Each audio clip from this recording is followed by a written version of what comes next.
अंग समाप्त हो गया है। चलो, जो कुछ सीखा है इसका अभ्यास करो। यह एक नवीन प्रयोग है, इसमें तनिक भी चूक नहीं होनी चाहिए।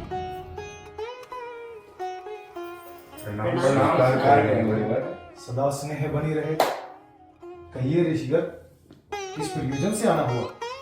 हे मुनिवर, जब से आपने नाट्य शास्त्र की रचना की है, हमारे मन में कई तरीके के प्रश्न उठ रहे हैं।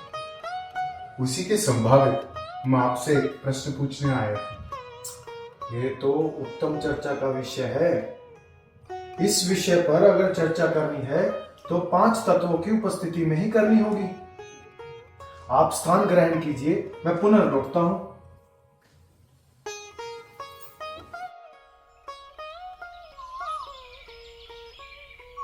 पूछिए, निसंकोच पूछिए।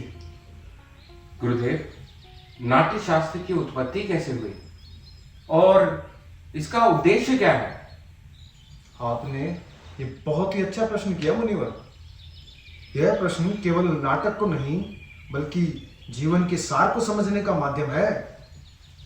जब त्रेता युग में मनुष्य काम और लोभ से वशीभूत होकर अधर्म और अनैतिकता की ओर बढ़ने लगा, तब देवराज इंद्र ने ब्रह्मा जी से प्रार्थना की।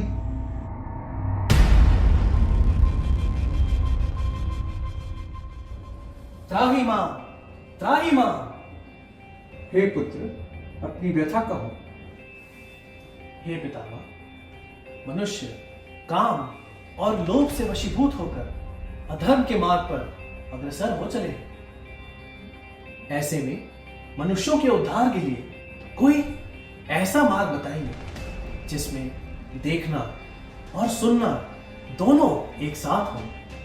इस प्रकार मनुष्य धर्म, अर्थ और मोक्ष के मार्ग पर पुनः लौट सके। हे पुत्र, यह तुम्हारे इसी संकट का समाधान है।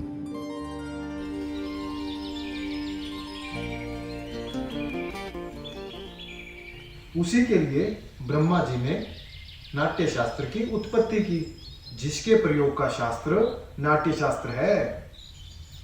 साधु साधु। लेकिन गुरुदेव, वेद तो स्वयं ही ज्ञान के भंडार हैं। जगत का रहस्य उनमें छिपा है। फिर इस पंचम वेद की क्या आवश्यकता? अद्भुत प्रश्न ऋषि का। नाट्य शास्त्र की उत्पत्ति इसीलिए की गई कि यह समस्त जन के लिए सुलभ हो।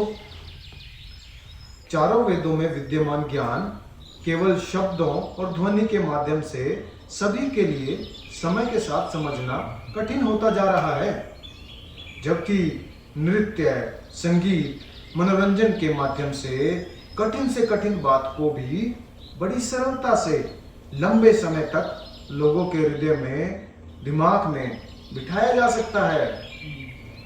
इसी उत्तम उद्देश्य के साथ ब्रह्मा जी ने चारों वेदों के अंगों को मिलाकर नाट्य वेद की उत्पत्ति की है।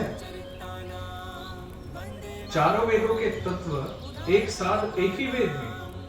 हे गुरुदेव, जरा इस पर प्रकाश डालें।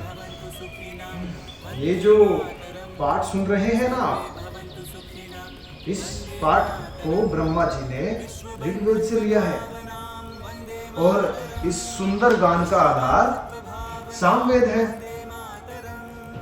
यजुर्वेद से अभिनय और अथर्ववेद से रस लिए गए हैं। चारों वेदों के अंगों को मिलाकर नाट्य वेद की उत्पत्ति की है। तो क्या नाट्य केवल देवताओं के लिए बनाया गया है? नहीं, यही संशय दानवों ने भी ब्रह्मा जी के सामने रखा था। तब ब्रह्मा जी ने उन्हें उत्तर दिया था कि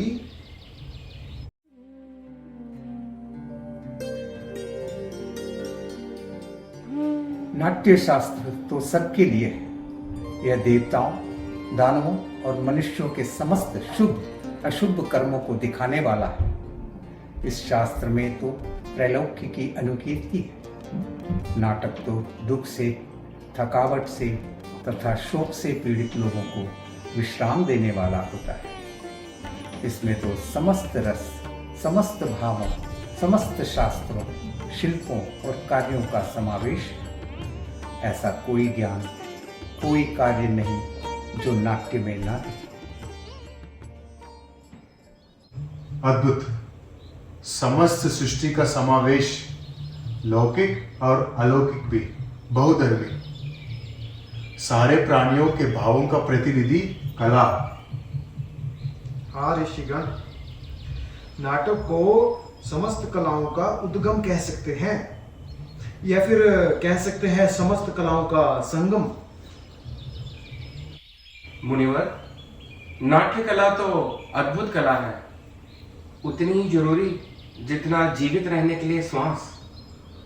लेकिन हमारा समाज इसे गंभीरता से क्यों नहीं लेता? कला को अनपेक्षित और अनावश्यक क्यों समझता है? हम तो कलाकार हैं, नीति के नियमता नहीं। कला कर्म करना हमारा धर्म है। हमारे विषय में, हमारी कला के विषय में तो नीति के नियमताओं को विचार करना होगा। प्रयोग के साधन और अवसर उपलब्ध कराने होंगे। नाटक केवल कला नहीं है, ये समाज का दर्पण है। ये मानवता को सत्य के मार्ग पर ले जाने का साधन है। रंगमंच जाति, धर्म, भूगोलिक सीमाओं से परे जाकर समग्रता में मानवीयता की बात करता है। आज भी रंगमंच समाज में विषम परिस्थितियों को दूर कर समाज में समता का भाव लाता है, और ये भाव निसंदेह इस धरती को स्वर्ग बना सकता है। लेकिन इसके बारे में तो नीति के नियंताओं को ही विचार करना होगा। निसंदेह मुनिवर, कलाविहीन समाज तो पशुओं का समाज होता है। इसी आशा और अपेक्षा के साथ कि समाज कला और कलाकारों को वो स्थान दे जिसके में अधिकारी हैं, मैंने नाट्य शास्त्र को पंचम वेद कहकर पुकारा है। पंचम वेद, समस्त वेदों का ज्ञान। ऋषिगण, मेरे रंगकर्मी पुत्र आपके स्वागत के लिए अपनी प्रस्तुति तैयार कर आपकी प्रतीक्षा कर रहे हैं। चलिए चल के नाटक का आनंद लीजिए।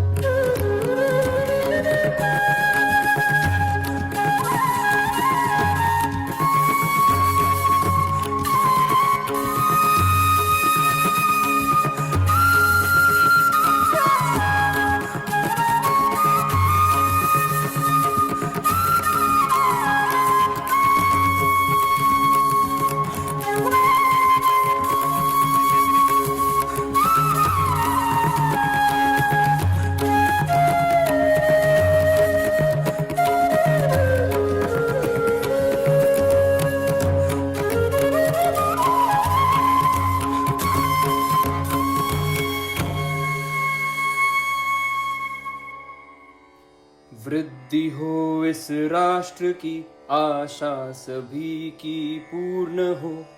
सृष्टि व आनंद की जग में सदा संपूर्ण हो।